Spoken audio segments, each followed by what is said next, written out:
Hey guys, welcome back to another exciting episode of Bad Movie Night. My name's Chris, and tonight I checked out a bit of an older movie. Not that old. Everybody relax, it's not that old. It's like a couple months old. Unless you're from Canada, it came out earlier in the year. Anyways, it doesn't matter. It came out earlier. It came out maybe October or something like that. Called Hosts. And no, before you think about what you're thinking about, it's not the Shudder movie. It's a different one. And the reason I checked it out is because I listened to this podcast, the Filmmakers Podcast. It's my favorite filmmaking podcast. And they were talking to the director and I think one of the actors of the movie. It really piqued my interest. One, I thought the information they laid out was really, really good and applicable to no budget and low budget filmmaking. Mostly because this movie was made for I think something like $23,000.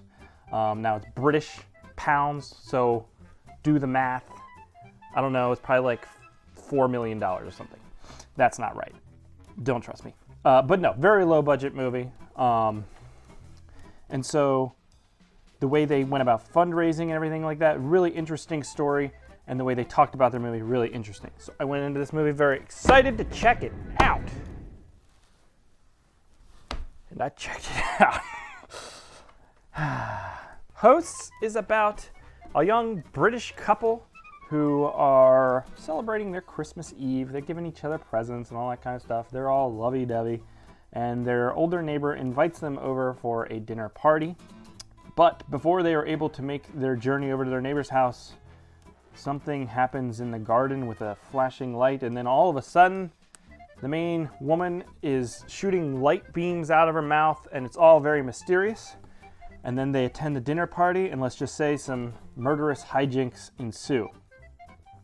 Now, if I went and gave you about one or two more sentences about this movie, I'd basically be telling you the entire plot and spoiling everything. Because when you get down to it, there's not really much to this movie. And I get it. Like I said, it's low budget. So when you're making a no budget, low budget movie, you have to think creatively. You have to think about what you have available. And so that's what they did. Makes perfect sense. A simple story in a simple location. The thing of it is, if you're writing a low-budget movie, which I've written several, and I'm working on some at the moment, and that's why this is so interesting to me, maybe not for you, but the one thing that doesn't cost anything, really, except for time, is the script, and getting it right, and getting it really good. Because once you start committing that stuff into film, and, start shooting this thing, there's no going back, really.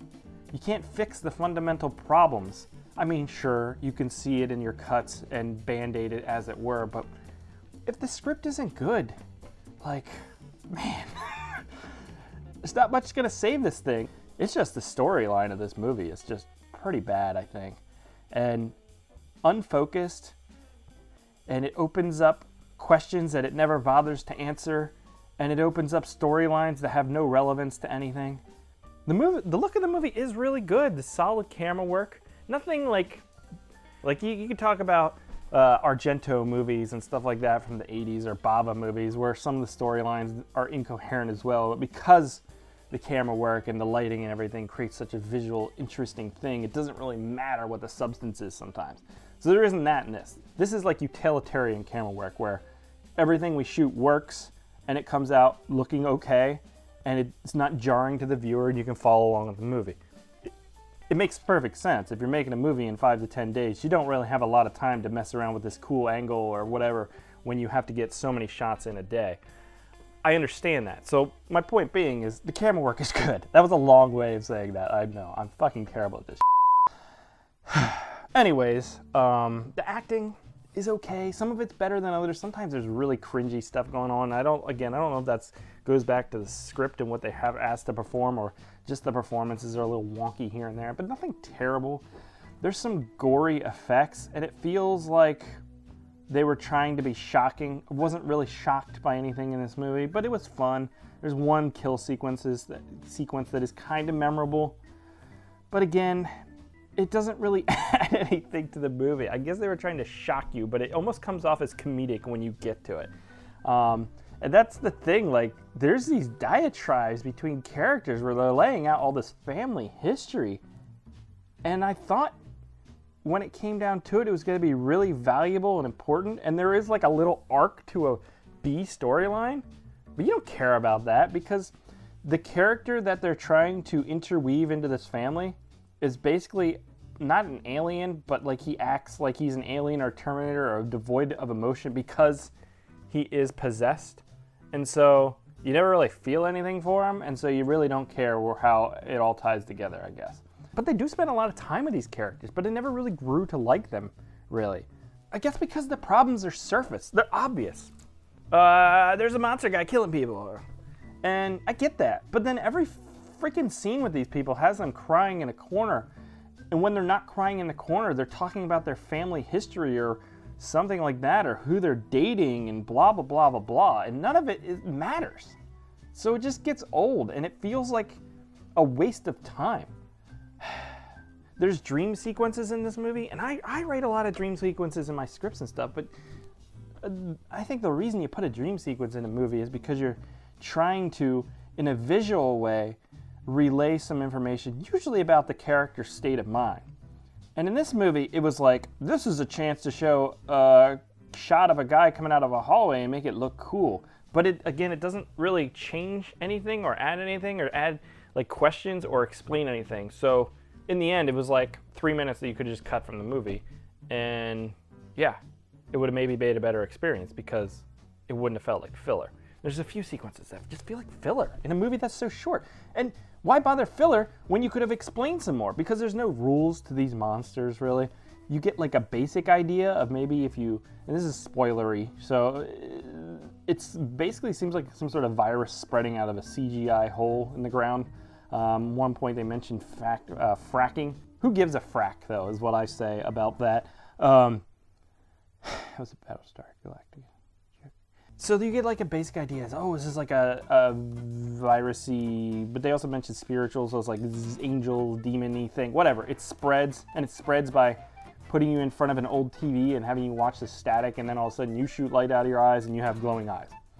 So I get the idea of like, oh, this is some sort of thing spreading. It seemed like it's spreading through technology, although that's not clear either. So there's a bunch of little like questions that you have of how this works and why. And then they're like, it's not really that important to the movie, because, but they do spend like 10 minutes with a character giving a monologue about how she had cancer, was going to die from the cancer, but then it magically went into remission, and now she's okay. And then they hit the character over her head with a hammer and smash her head into the table until there's nothing left. And it's like, that is a really dark humor, but I'm not sure if that was the intent. And if it wasn't the intent, because nothing else in this movie was supposed to be funny, then what was the purpose? But there is other positives to the movie. Let's not be completely negative. This is the year of positivity. I said it at one point, and gosh darn it, I'm sticking to it even when I'm watching a movie that I don't like. Here's the good stuff. The sound. It's good. Lots of low-budget movies struggle with sound. Lots of times they forget it because they think the camera work is more important. In this movie, the sound is good. The sound design is good.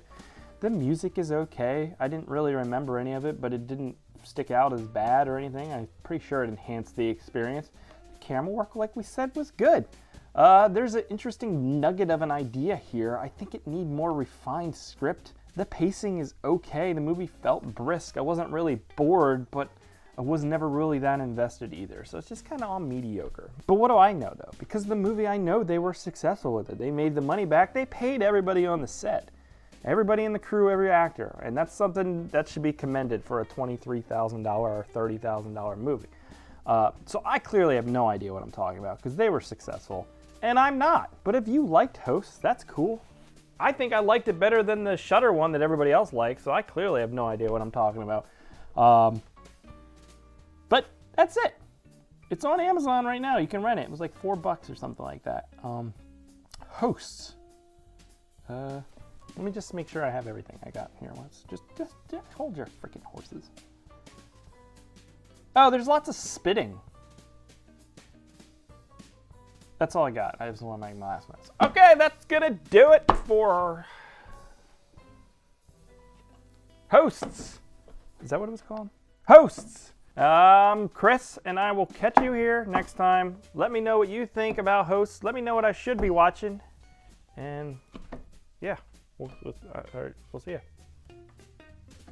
Bye. I'm just gonna go.